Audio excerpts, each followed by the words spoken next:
But as soon as I mentioned Nashville, where all of the healthcare companies are, then it suddenly changed. You know, perception is reality. So if we are a roll-up company starting in the heart of healthcare, then it's a lot more easy to sell a vision. Anything else from you guys? Okay, Victor, thank you very much. Keep pushing. Keep me in the loop as always, okay? Thank you.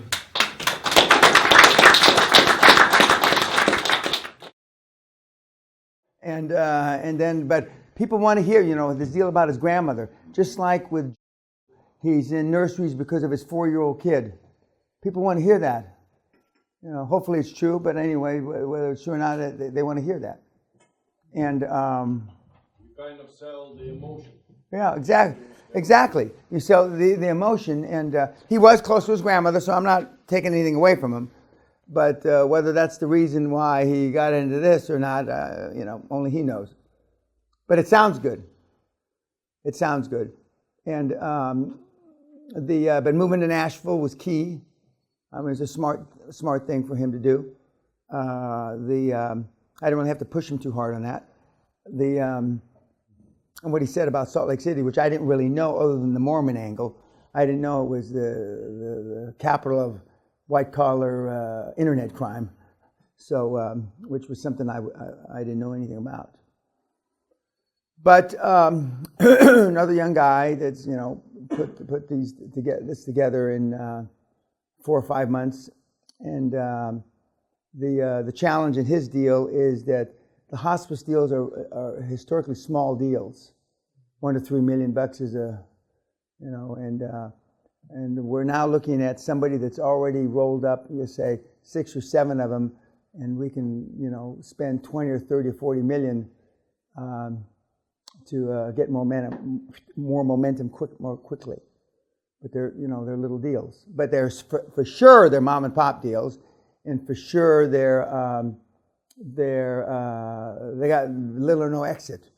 So and the discussions that he's in. They're very amenable to you know, being part of the financing because they know they're not going to be able to sell any other way. And you know, it's just not dissimilar to Michael or Josh, but Michael and Josh are in much bigger arenas than Victor is. Any comments, questions about the Victor experience? You've heard now 4, and they're all different. The 3 young, 1 kind of middle-aged. That's 5. That's 5 now. Excuse me. 3 young, 1 middle-aged, and 1 kind of in between. And tomorrow will be another relatively young guy who's an active duty military officer serving active duty as we speak. So he's been having to juggle his duty time with making calls, etc. And it was interesting what you mentioned about the red flags, about remuneration, like you pointed out to me. Yeah. That maybe you share that with us, but you know, if they want that. Yeah, if they're asking for, you know, compensation, you know, off the bat, and big companies that look for non-executive directors do. Okay, if you've got a $500 million company and you're recruiting a non-executive director, you know, they will most probably get some compensation from the beginning. But those kind of directorships from big companies, they're using headhunters. They're not using some kid that's link fucking you, you know. And one of the things that I've completely forgotten that he brought up, that was a very key point, he used Facebook, all these other, Twitter, etc., to also chase him down. Because a lot of these people, even though they may be senior and retired, do have Twitter accounts and do have Facebook accounts, and they have Facebook accounts to keep in contact with their grandchildren, etc., and that's just other tools, other vehicles to utilize to contact the potential directors. And I hadn't really thought about that, and I certainly forgot to mention it to you. And whereas Victor has used it. Now, the younger kids will know that. The older guys wouldn't think of Facebook, wouldn't think of Twitter, etc. But the younger kids that are in that generation, the millennials, know that that's a constant use, or it's constantly used, I should say. Anything else? Questions before we say goodbye to YouTube? Yes, sir.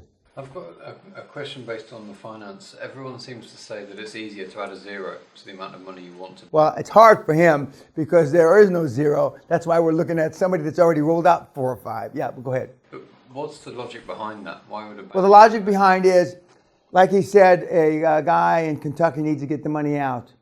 And I tell the story. I'm not going to tell the bank on YouTube. A senior banker a number of years ago sat in my library and said that he was 775 million pounds underinvested in Scotland. And he needed to get the shit out the door. They've got the money, and there's the money. The world is flush with money right now. And as long as we have low interest rates, and I've been saying for 5 years that there was going to end low interest rates. I was just wrong. Every year I'm wrong, more wrong. And not every year, but I know that someday, maybe not in my lifetime, they're going to stop printing money in America. But so far, I've been wrong, and I've been saying that since '96. So I've been wrong for 20 straight years. But interest rates are low, and the money, the only way when you deposit money in a bank, depending on the structure of the country, etc. They got to lend. They get 20 to 30 times. They get to lend it out. 20. If you got $1 million, they lend it out 20 or 30 million. That's the leverage of the banks. The big rates of return that these big commercial banks get aren't based on the money you're depositing in interest rates. I mean, interest rates go from 0, 1, 2, 3%, something like that. I've got accounts that I'm getting negative interest where I'm paying them to keep the money there. So the only way they can is to lend it out into a transaction where they're getting some reasonable rate of return on the money. And they can't do that unless they put it in deals. Now, as I told you before, the money's not the issue. Finding the deals that make sense, we'll talk more about that makes sense, and to us, because we don't want private equity in the deal, that the cash flow has to cover debt service, plus a little, and I've already preliminarily explained to you how that happens. But adding zeros, it's easier, the same work ethic, more or less, to put out 10 million as 100 million. It's the same. And now they got to do less deals. The bank, they have to put less money out because it's 100 million as opposed to 10 million. And in his particular case, it's tougher because it's tough for us to find anything at that level, and that's why we're looking at rolled up already, somebody that's already put together 5 or 6 of these hospice deals where we can spend more money faster. And there's nothing immoral, illegal, or wrong about it. It's just that the banks want to get, they want to get as much money out with as few deals. It used to be, and I'm told it's similar, Goldman Sachs will not do a deal unless their fee in London, unless their fee's going to be 10 million, and it's got, that would equate to, it's got to be at least a, several $100 million pound deal to equate to a 10 million fee, not with all the other advisory fees, etc., just a straight investment banking fee, because they only have so many hours in the day and so many guys to work on deals, so they want to maximize their rates of return per department, per person, etc. But it's easier, and ever since I've been doing this for 45 years, it's easier to get larger amounts of money than it is if the deal stacks up. It's not that just like Christmas, it's falling like snowflakes. But I mean, if the deals stack up. But historically, the entrepreneurs are not talking about 50, 100, or $250 million deals. You're talking about 1.5 million, 3 million, or whatever, because that's all you know. But now, since you've been here, you know that there's a life after the small SMEs, small, medium-sized enterprises, you know, and SME can be defined and I'm not talking about $50,000 or $300,000 deals. SMEs go into the millions now, and with internet transactions, which I don't recommend you do, buy internet because it's tough to verify revenue and a lot of other stuff. But I mean, you've seen Facebook pay for Instagram. You've seen those kind of transactions, and that's in the forefront now.